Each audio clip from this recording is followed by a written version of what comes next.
Hi, everybody. Welcome to our Google Plus Hangout with the Buck Institute for Education. I'm John Larmer, Editor-in-Chief at BIE, and today we'll be talking about managing collaboration in a project-based learning classroom. So that's our theme for the month, going along with our promotion of the new gold standard for project-based learning. Our theme for the month of November was collaboration, and I'll say more about next month at the close of our Hangout today. We'll take about 30 minutes, plus or minus a few, and you can ask questions on the Google Plus events page, and we'll answer them during the Hangout if we can, or perhaps at the very end. Or if we don't get to your questions, we'll answer them on the Google Plus events page later. The Hangout will be archived at BIE.org, so you can watch it later if you miss part of it, or tell your friends to check it out. And also, I'd like to encourage you to check out our blog on our website at BIE.org about the gold standard for project-based learning, written by John Mergenthaler. And you can offer comments about his thinking and our emerging model of the gold standard for PBL by posting comments on the blog. So, welcome. Thanks for joining us today. All right. Our participants are three great folks from the National Faculty at the Buck Institute. Angela Marzilli, Andrew Miller, and Todd Wigginton, representing elementary, middle school, and high school backgrounds, but they're coaching teachers and doing our PBL 101 workshops for all grade levels. So let's have them introduce themselves. So Angela, how about you? Hi, I'm Angela. I work in South Portland, Maine. I'm actually the PBL coach for all the teachers K through 12, but I'm a former elementary school teacher. All right, thanks, Angela. Andrew. Hi, Andrew Miller from the Seattle, Washington area, former sixth grade through 12th grade, but a lot of work in middle school doing project-based learning in this area. I'm part of the National Faculty, and I also blog occasionally for Edutopia, and love talking about PBL. Excited to be here. All right, thanks. And Todd. Yes, I'm Todd Wigginton. I am the coordinator of instructional projects for Metro Nashville Public Schools. I was a teacher for 18 years and worked in the curriculum department for a couple of years, and am now helping support the implementation for our project-based learning initiative in Metro Nashville Public Schools. Okay, thanks all three of you for joining us today. So our topic, managing the PBL classroom, managing collaboration in the PBL classroom. And I want to take us through the 4 phases of a project and talk about collaboration and how it looks in those 4 phases. So in our model of project-based learning, we've come up with these 4 phases of project-based learning. The first is when you launch the project, you have an entry event to engage students, introduce the driving question, and begin a list of student questions of their own to investigate pertaining to the topic and their task in the project. So that's the launch. Second phase, you build knowledge and skills, and students are doing some of their own research to help answer the driving question or think about their task in the project. And then the third phase, they're beginning to develop their answer to the driving question, creating their product perhaps, getting feedback all the time, and there's a revision loop in there to revise their work or learn new things that they realize they need to learn more. And the final phase, the 4th phase, is presenting the products and the answer to the driving question, that the publicly shared product idea. So that's the basic path of a typical project. I want to talk about collaboration in each of those phases.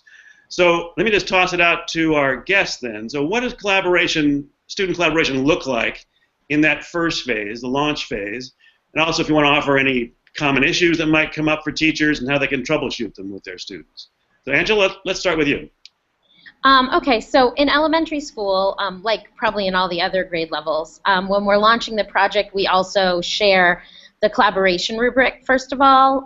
When you're sharing your product rubric, you share that too. And I used to use, I actually modified the K through 2 rubric to work for my 3rd grade class because I thought it was a really big jump for them when we first started doing collaboration. So I added a couple of more categories on the end and used the smiley face K through 2 BIE collaboration rubric. So we talk about that, and also to sort of try to head off any problems, we put together team contracts. I wish that the BIE, the contract, had been online when I was teaching 3rd grade. There's one that people can fill in, but there's also one that's sort of already mostly filled in, and that's the one that I would have used with my students. But I also work with some first grade teachers who actually make a class team contract, if you will, on chart paper, and so it's the same contract for every team because they're 6 years old, and they all sort of sign it, and that way they all know what's going on and what the standards are. Okay, thanks. That's sort of elementary. All right, thank you, Andrew. How about the middle school perspective? Yeah, I think you know, in addition to the tools that Angela's talking about around contracts and all those forms and setting the with the collaboration rubric, I think the other thing to think about is how important that entry event is. One of the best ways to curb any management issues up front is engagement. I mean, if kids are engaged, they're less likely to have issues, right? So if you have a really engaging entry event and your driving question is very meaningful to students, they're more likely to get along. They're going to be excited about the work. They're going to want to do the work. So I think coupled with tools, really planning an effective launch that engages the kids will help to mitigate any sort of management issues that might happen. Thanks, Andrew. That's a great point. I'll just repeat that for viewers. I think it's so important to realize that a lot of management issues that people might be worried about if they're rookies to project-based learning can go away because students are engaged. So that's always keep that in mind. That there are challenges, sure, but a lot of issues around discipline and conduct go away when students are engaged. Todd, any thoughts on the high school perspective on that first phase of the project? Yeah, thank you. And I want to echo that sentiment about engagement being the single most or the single greatest form of discipline. It really is important, and so when you design your entry event, it needs to be one that creates that intrigue but still makes relevant connections to the content that you want students to be exposed to. And there needs to be a seamless transition from that entry event to the driving question, so that when students are engaged in this phase of the process, that they are independently thinking and listening, but they're also in small groups and then maybe in large groups, connecting what it is that they need to know because you've made it relevant to the content and you've kind of designed some tasks that compel them to want to learn. Okay, and could you guys talk a little bit about, so what's the collaborative aspect in the launch when students are developing questions, perhaps, they want to investigate, or what they think they need to know for the project? Is there a collaborative aspect to that, and is there any tips you could offer that teachers could learn from to help manage that aspect? Yeah, I think one of the important things, I like what Todd said, they should be independently thinking around what they need to know, because every child is going to have some different questions and that. But I think where the great awesome part about PBL is we can get together in small teams or even as a whole class and look for those common threads of what we need to know, and that's actually quite affirming for kids to go, oh, because sometimes kids are afraid to ask questions, right? They don't want to seem, oh, I don't know something, and that feels kind of weird. But if they're seeing that everyone is engaged in the process of honoring the fact that they don't know the material or that they need to know material, I think that helps to build a culture, so they could be coming up with need to know questions in small teams and groups and putting them up either digitally or on a piece of paper. Yeah, I agree. I like the opportunity for them to think independently first and then move into that small group discussion, kind of the BIE model of moving from independent thinking into the small groups and then that large group thinking together as it's a process. So that collaboration is taking place, but you don't stifle that independent thinking on the front end. Okay. And sometimes in elementary school with really young kids, it's hard when you tell them to ask a question. Often you get, like 12 shares, and if you're lucky, you get one question when you're first starting out. And so starting out with a sort of more traditional KWL kind of need-to-know list, so that kids get a chance to share what they know, because I think particularly with younger kids, they sometimes need to get out what they think they know before they can kind of think about what they need to know. Yeah. Good point, Angela. All right. Let's go to the second phase of a project then, where collaboration gets a little more complicated, perhaps. So students are in their teams now, perhaps, or maybe you form teams in this phase. You guys have mentioned contracts and rubrics or understandings about what good teamwork might look like. But in this phase now, building knowledge and skills to help answer that driving question and create project products. So, Angela, what advice would you offer for managing collaboration in that phase? Well, I think it's important. The phase is about building skills, so to keep in mind that building collaboration is a skill that you want to build as well, not just the sort of content standard skills. So I like using cartoons, little silly cartoons like the penguins of Madagascar and different cartoon animals that collaborate to do things, and sometimes they collaborate well and sometimes they don't collaborate well. And so we can watch a little tiny cartoon clip and use the rubric and talk about, did they do a good job at collaborating or did they not do a very good job at collaborating, and how could they get better? And I also, in elementary school, I don't usually assign roles right off, because a lot of the times, even if your project is about science, you're sort of also trying to focus on English language arts standards. And I always get afraid that if I assign roles too soon, some kids won't be doing the reading because they might have a different role or however they mix up the jobs. And so I try to give students like one planning form and one note-taking sheet so that they have to work together. If everyone has their own, it's sort of not as important to try to figure out how to fill it out together and think together and make sure you all agree. Thanks, Angela, for saying that. Yeah, I'm on the fence about the idea of roles on a team. I think occasionally they can be useful, but occasionally just having no particular role that they all have to do it together, I think, is a great idea. Mm-hmm. Andrew, how about some of your thoughts on phase 2 here? Yeah, I agree around the roles thing. They have to feel natural and authentic. It's got to feel meaningful to students. And I've seen projects with great roles in them, and then I've seen projects with, not specific roles that have worked. And so I think when we think about it, it's all about what your intention is and is it helping.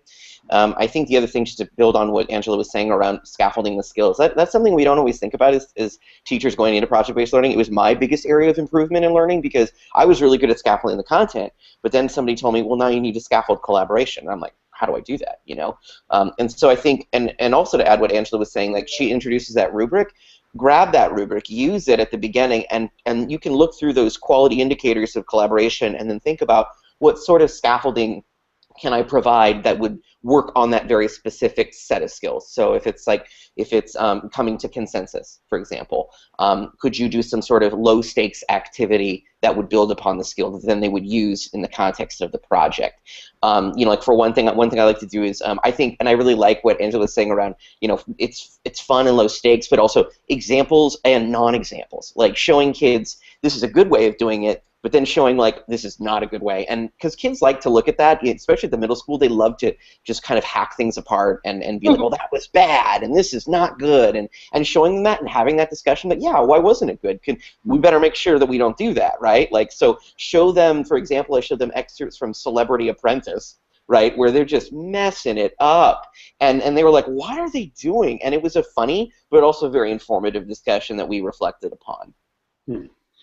Okay, so from the Penguins of Madagascar to The Apprentice. So Todd, what do you got in high school? Lord of the Flies, or?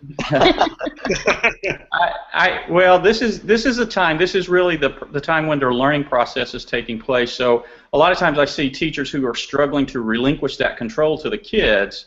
But if we give them maybe thinking routines or opportunities to have accountable talk, and that the teacher is able to kind of monitor what's going on with, and at the same time stay out of the way, but maybe giving students the opportunity to make their thinking either audible or visible in those small groups, and the teacher, as the teacher is working in the room, can kind of take some formative assessment and check in and things that are happening there. You've got to think about also what your formative assessments might be during this time period, I think.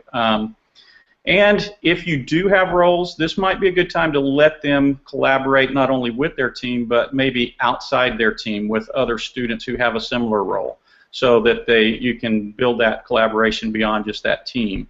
But maybe also within the team, they're going to decide what am I going to go research, or what data am I going to gather and bring that back to the team, and have that assignment list where who's accountable for what. Those are some things that students should be doing during this phase, I think. Yeah, okay, right. Good point. I would add to that. I just love that idea that that the assessment part is so important, but around the roles, like, they can't just be roles that are done like, I got my part, you got your part, bye-bye. Like, then that's cooperation, right, and not collaboration. And I think what you're saying is, as long as we have accountable talk to each other, and that there are roles that require us to learn from each other to do the work, then you're in a good place, I think. Mm-hmm. Yeah, I like the point also you made, Todd, about the need for the teacher to do sort of informal formative assessment, walking around the room and just observing students as they work, and keeping an eye keeping an eye out for potential trouble spots. And let's talk a little more about that in phase 3, but I have a question from a viewer I want to relay. How do you choose groups initially with regard to personality or student strengths? So I have a couple thoughts on forming teams. Angela?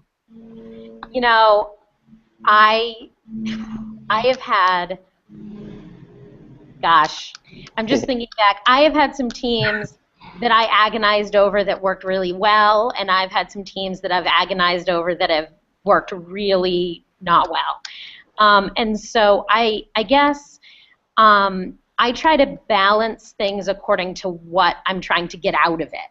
So I don't think there's any one way that I always make teams. You know, sometimes if I start out at the beginning of the year, I might try to make a very balanced, very functional, very, you know, some strong kids, some struggling kids team, so that they can have a sense of, you know, accomplishment. We did this, and make sure they're successful.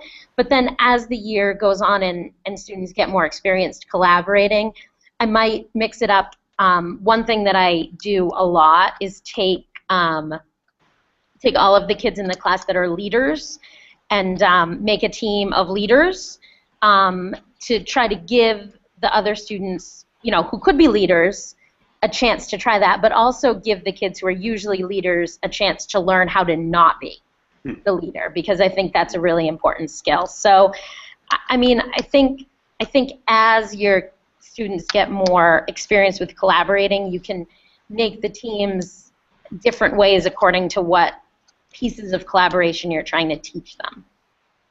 Right. I think it's all about your intent, right? I mean, and there's no one size fits all to this. It's really, these are all strategies, you know, they're strategies, and strategies are meant to be used in the context of where you teach and how you teach and the grade level you teach. So, you know, although we could give a million suggestions, you know your kids better than anybody else, and because of that, you should select the strategies that you feel like will work. Experiment with new ones you've never tried, because you never know what's going to happen. I mean, one that many teachers do similar to the leader one is putting all the kids who, let's be honest, maybe struggle in a group, because like you said, maybe they've never been given the opportunity to lead, and then they kind of rise to the occasion. So they're all strategies, and I just think as long as we don't do the same thing all the time for teaming, because as you said, the year changes, students change, you just have to be flexible in how you form the teams, I think.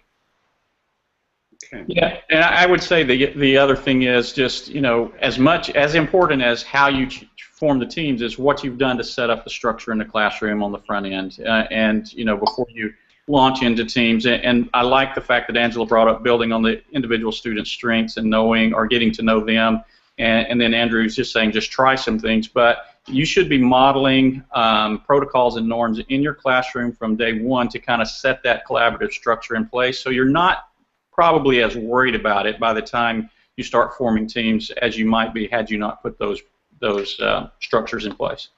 And I would say reestablishing the culture, right? Sometimes we're really good at setting it up at the beginning of the year and think that that's enough, and you got to come back to it. Right. I mean, if you're not coming back, you know, who knows what's going to happen. Absolutely. I got another question from a viewer I'd like to relay at this point. Annie asked, do you have any go-to technology tools, websites, apps, etc., that work well with helping to manage student collaboration? So not to spend too much time on technology, but any good tech tools you'd recommend. Angela, let's start with you. You know, in elementary school, it's hard where I work because our elementary school kids aren't one-to-one, so it's hard to sort of, it's one other layer for them. I mean, they do research and certainly use technology, but as far as, you know, Google Docs or something that they would use for collaboration, we don't really do that. Yeah, I can see that. Andrew, any tech tools you'd offer? Scrummy is one I like. Scrummy is a tool where you can create these like visual projects to do, in progress, verify. Again, it's Scrummy. And actually, shout out to Dana Lauer, who's another faculty member. She's the one who got me started on it in the classroom. She was using it with her kids. And I think it's a great way to kind of, as Todd was saying, checking in with students, because you can use it to look at the thing, go where are students at, where do they need help, and how are they doing in that process. So it's a good tool to manage. Okay. I should give me a quick plug for one of our books, actually, PBL for 21st Century Success, written by Susie Boss, published by the Buck Institute. There's a chapter there on each of the 4 C's. So the one on collaboration, each chapter has a little tech tips section, so you can look in there if you wish. And also, Susie Boss is one of our national faculty and a blogger on technology, and one of her books also has some great tips on using technology for managing collaboration. All right, let's move on to phase 3 of a project. Now we're getting into the nitty-gritty. Students have learned some stuff. They've been to apply what they're learning to answering the driving question or creating their products for the project. And now is where student teamwork really gets to be key and very important. So, Angela, some thoughts on that phase? Well, sometimes this is the phase where I would assign a role when kids are creating a product, because sometimes with 4 sets of hands, it gets a little dicey and controversial, and I feel like if they've really collaborated and made a plan together, it's okay to say, so this is your role, you're going to construct this piece, you're going to construct this piece, and they can come back and get critique from each other, not just other classmates, but also critique from their teammates, and say, okay, I'll fix this, as long as the planning has been collaborative. Sometimes if it's a group of 4, they can work in pairs. It's sort of just a materials thing. One thing that's hard, I think, for elementary school kids is you have to make sure that the product, the actual time when you're creating something, has enough for them all to do. And sometimes if the product is an actual physical creation, it's hard because you always end up with a couple kids with their hands on it and a couple kids sort of watching, unless you've designated these roles so that everyone can have an active part. But we still, would be using the rubric and thinking about, how are we doing? Are we being good collaborators? Are there things we can work on? And sometimes, because the form is really long, if we're at the product phase, sometimes I might just cut off a couple of strips that are really pieces that are key for what we're doing. So, thinking about ideas might not be the focus anymore. We may have already done all the planning, so it might be more like about critique or how you, share those kinds of things with your team. Okay. Andrew? Yeah, I would say, the key thing here is something that was just referred to as the critique process. Not all of our students have that skill set, right, in terms of giving good feedback to each other in a kind, supportive, and actionable way that they can do something with. So I think in addition to having scaffolding before this, but during this process, having scaffolding on giving feedback to each other is super, super important. It has to do with establishing the culture, but also this is in terms of the product, right, making sure that we have high-quality work. So it's not only supporting a collaborative culture, it's also ensuring that the work they're doing is high quality and moving them forward, and then they can revise, and then it feeds forward into the section where they go, yeah, what more do we need to do, and what more do we need to learn to revise this work, and that's where it goes back again.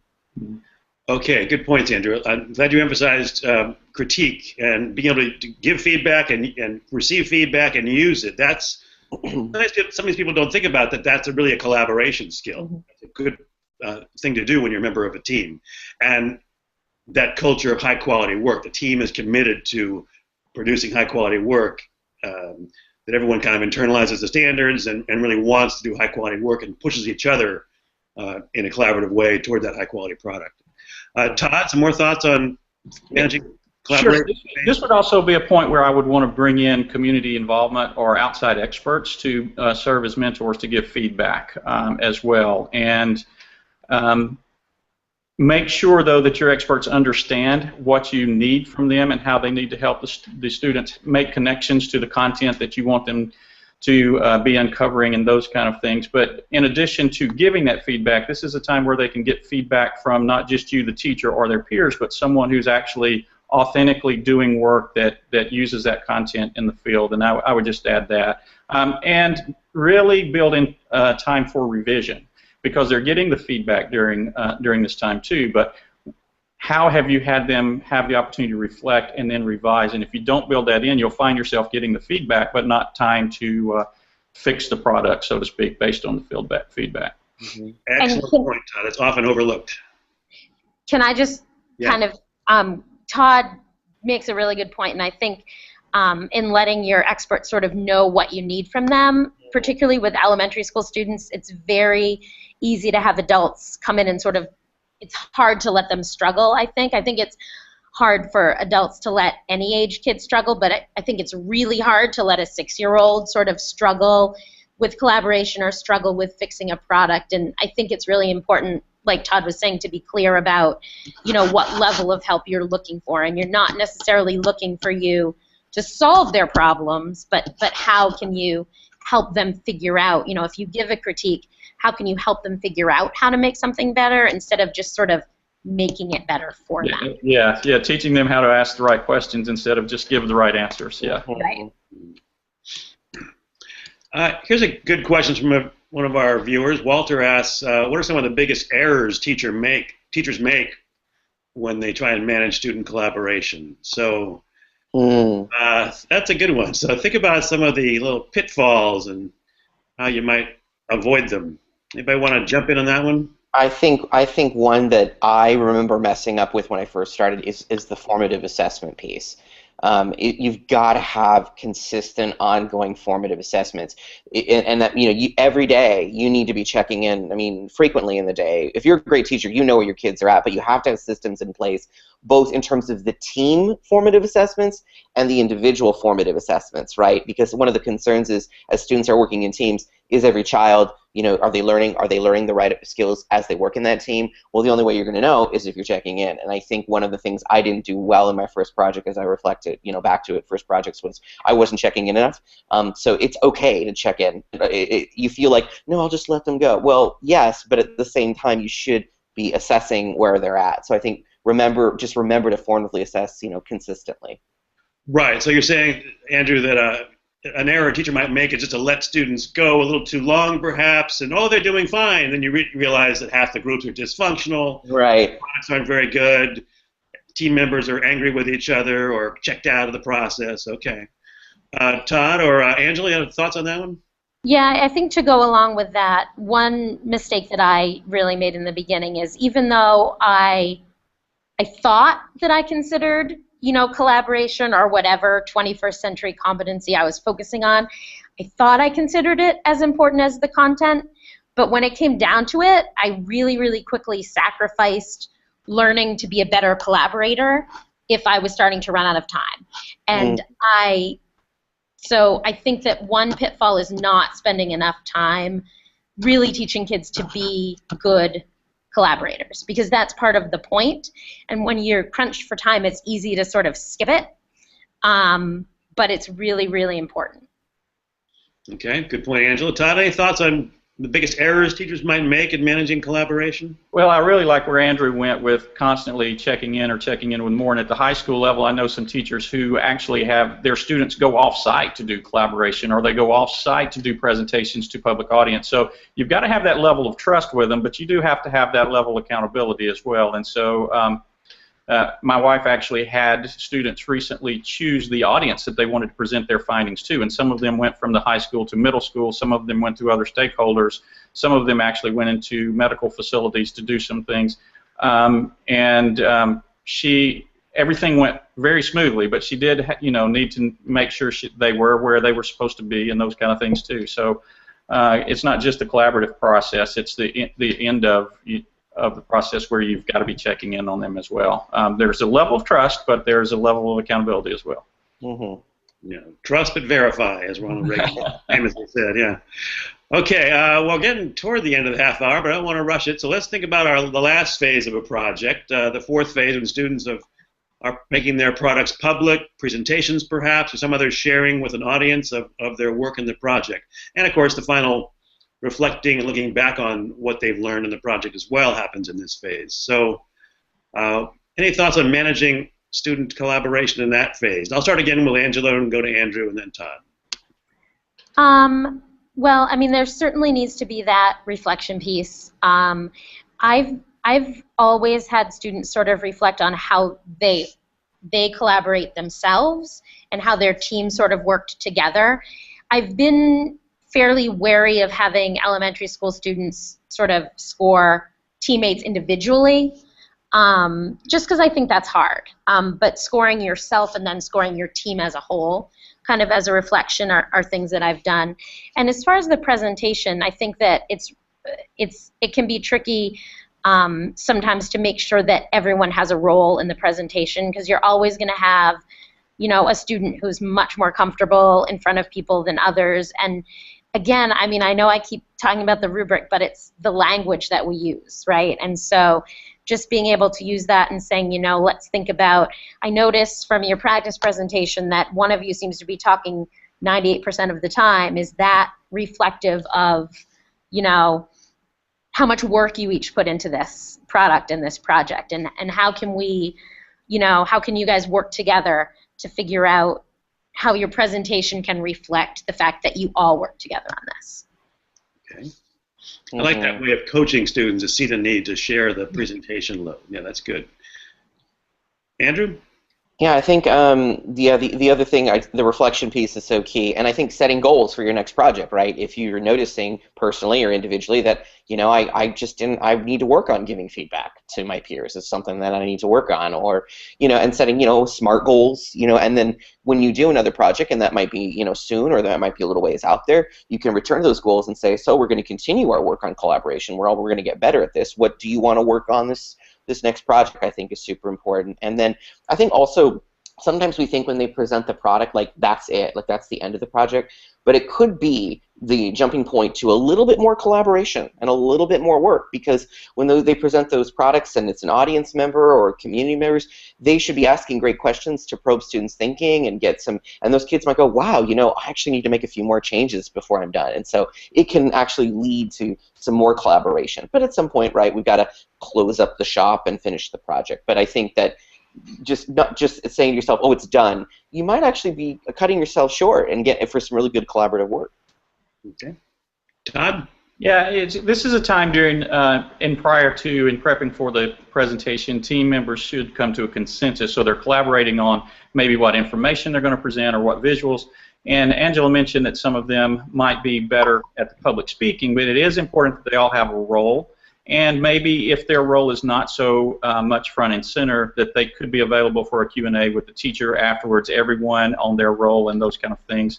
And as Andrew mentioned, the reflection, you know, I think it's nice for them to reflect on a lot of things, but particularly what new content did they learn, what skills did they employ, how might I collaborate with others better the next time I go through this, so that they're reflecting on those pieces at the end as well. Okay. All right. Well, thanks, guys. Let me I'll give you all a chance for a final word or thought in a second, but let me just remind viewers this Hangout is archived at BIE.org, and you can ask questions on our Google Plus events page. We welcome your comments anytime on that page and questions for us. Next week, we're going to take a week off the end of November, and we'll be back on December 2nd. Our theme for the month of December is authenticity in project-based learning. And our guest will be Sam Seidel, the author of Hip Hop Genius, about the High School of Recording Arts, where he was a teacher, and Alfred Solis, who is our Director of Innovation at BIE. So let me just come back to our guests for a final word or a final thought or a bye-bye. Angela? My final thought is actually just today I was visiting a first grade teacher who is doing a project and had students all using one planning form, 4 6-year-olds all huddled together over these planning forms working together. And so my final thought is they can totally do it. So don't give up. They can do it. All right. Andrew? Something, looping back to something I said earlier, if you're noticing that management is out of control, fix the project, because there may be something in that project that needs a little tweaking. Maybe it's voice and choice. Maybe it's the public audience. Maybe it's the driving question, the entry event. There's so much we can work on in terms of collaboration and management if we focus on just good project design. So if you're noticing that something's not working, look at the project first, and then maybe there's something there you can adjust to improve student collaboration and buy-in and engagement. Okay. Todd? Yep.